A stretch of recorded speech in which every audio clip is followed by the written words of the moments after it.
வணக்கம் மக்களே. என்னை சுற்றி இருக்கவங்க எல்லார்கிட்டையும் நான் அன்பாக தான் நடந்துக்கிறேன், இருந்தாலும் என்னை பயன்படுத்திக்கிட்டு தூக்கி எறிஞ்சிட்டு போயிட்டே இருக்காங்க அப்படின்னு வருத்தத்தில் உட்காந்துருக்கீங்களா? இந்த வீடியோ உங்களுக்காக தான். இது உணர்வுகளின் வழியாக உறவுகளை மீட்டெடுக்கும் பயிற்சி டே 4 செஷன் 4. இன்றைக்கி நாம் கம்யூனிகேட் வித் அவர் சர்க்கிள் அப்படிங்கிற டாபிக் தான் பார்க்க போகிறோம். ரீசண்டாக ஒரு ஆண்டர்ப்ரனர் என்கிட்ட செஷனுக்கு வந்திருந்தார். அவர் ரொம்ப ஸ்ட்ரெஸ்ஸில் இருந்தார். அவர்கிட்ட ஒர்க் பண்ண ஒரு எம்ப்ளாயி, ரொம்ப நம்பிக்கைக்குரிய ஒருத்தர், அவருக்காகவே அந்த நிறுவனத்தில் சிஸ்டம் க்ரியேட் பண்ணப்பட்டுச்சு. ஒரு முடிவுகள் எடுக்கணுனாலும் அவர் கம்ஃபர்ட்டாக இருக்காரா அப்படிங்கிறத பார்த்து அந்த முடிவுகளும் எடுக்கப்பட்டுச்சு. இன்றைக்கி அவர் அந்த நிறுவனத்தில் இல்லை. அவர் அந்த எம்ப்ளாயி இந்த ஓனர்கிட்ட ஒரு ஃபேவர் கேட்டிருக்காரு. இந்த ஓனரால் அந்த ஃபேவரை செஞ்சு கொடுக்க முடியல. அந்த எம்ப்ளாயி கிளம்பி போயிட்டார். இப்போ அந்த ஓனர் என்னை நல்லா பயன்படுத்திக்கிட்டாரு, அவரால் நான் பயன்படலை அப்படின்னு சொன்ன உடனேவும் என்னை விட்டுட்டு போயிட்டாரு அப்படின்னு ரொம்ப ஸ்ட்ரெஸ் ஆகி என்கிட்ட வந்து உட்காந்துருந்தார். இதுக்கு பேர் தான் பீப்புள் ப்ளீஸிங் சிண்ட்ரோம் அப்படின்னு சொல்லுவாங்க.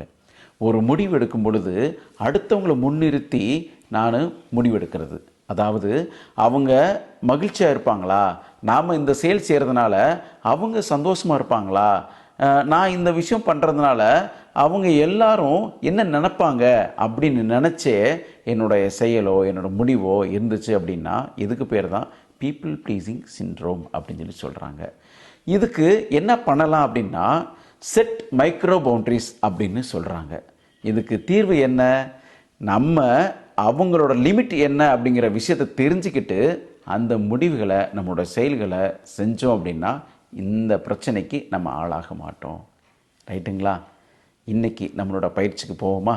நாளைக்கு உங்களுடைய ஒர்க் என்ன அப்படின்னா 3 விஷயம் சொல்ல போகிறீங்க.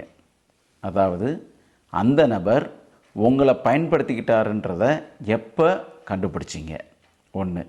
2வது, அவர்கிட்ட நீங்கள் எதிர்பார்த்துக்கிட்டு இருந்த விஷயம் என்ன 2.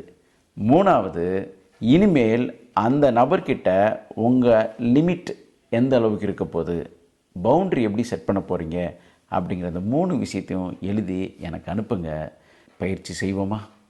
நான் உங்கள் Palanikumar, mister focus, relationship and emotional intelligent coach. வாங்க உங்கள் வாழ்க்கையை ஆசையாக வாழ்ந்து ஜெயிக்கலாம். நன்றி.